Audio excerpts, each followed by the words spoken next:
Hi, thank you so much for being here and everybody gathering together to hear about knowing yourself and any kind of mental disorder that yourself might bring to the table.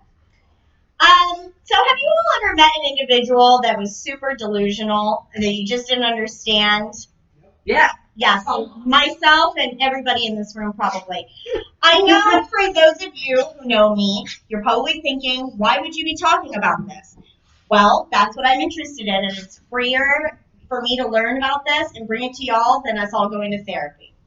So, what I'm trying to say here is that we're going to go over what makes ourselves ourselves, the positive behaviors or changes in ourselves that's necessary to understand how we even got those behaviors in the first place. We're going to talk about a little guy called Sigmund Freud. It has three components of personality, which is the id, the ego, and the superego. Thank you. So we all, for the most part, like to think that we think logically. But as David Lewis, who is a psychoanalyst, points out in his article, Impulses, Why We Do What We Do Without Knowing Why We Do It, he states, our actions are mindless far more often than they are mindful. The product not of logic, but reason out of habits driven by emotion. So the first one is the id, or ID, as I like to call it. It's presented at birth. It is totally unconscious and can be inherited. It's what gives us our instincts and our impulses. So it affects the way that we view love. It affects overeating. It affects oversleeping. It affects overspending. It affects sometimes how we imitate others. Sometimes when we get in relationships with people, we start to act like them, almost like when we did with our parents. Yeah. You know? And we do not have free will. We have to practice free will. So we have to practice having restraint over that. It brings us to the ego, which then we learn as children. So when we're children, in the outside world, we develop perceptions and cognitive abilities. And it searches for gratification, thoughts, and behaviors. So like we are trying to be gratified by our ego. So, like bruise to the ego. So it's how we shape our habits. Aristotle said we are what we repeatedly do. Excellence then was not an act, but a habit. So habits can be broken and changed, according to the philosopher and psychologist William James, by being aggressive with your new behavior and practicing new behavior every single day. That brings us to our superego. So that is actually our conscious. It's formed by society and our parents, and it's our now personal rule for our standard of conduct. So in 1903, the American Journal of Psychology said, a habit from the standpoint of psychology is more or less a fixed way of thinking, willing, or feeling acquired through previous repetition of mental experiences. So what you grew up feeling, whether it was positive, if you were super reinforced all the time and were brought up to have high self-esteem, or whether you were put down all the time and viewed as not being good enough, that is going to turn into your super ego.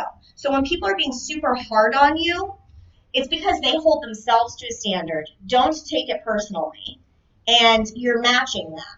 So the superego is going to be your inner parent, and it's going to judge and punish the ego as resulting in feelings of pain or guilt.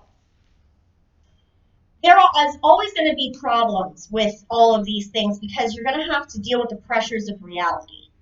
And impulsive urges of the id or ID and the morality of the superego, they're going to clash because you're going to have to find a balance. And you're going to be able to do that by positive behaviors and self-control and self-knowledge. And so that's just how you're going to be able to experience that.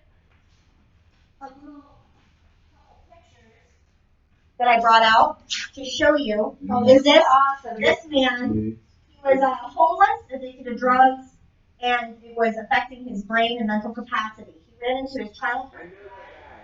He ran into his childhood friend, and she bought him dinner, and she convinced him to go to rehab. And after a few years, he started to change, and he started to get healthy. And his mind came back into grasp. He broke out of those bad habits. He changed into who he really was as a person, and the habits is not what makes the person. Wow. It's changing their behavior. Awesome round. Yeah.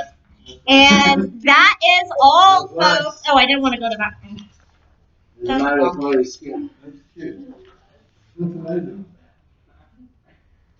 There you go. Thank you so much for tuning in and. Yeah. Let's go ahead.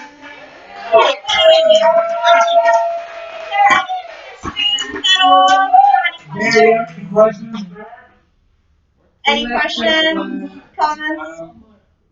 I mean, that was Yes, amazing. Troy? The three components, what is your favorite?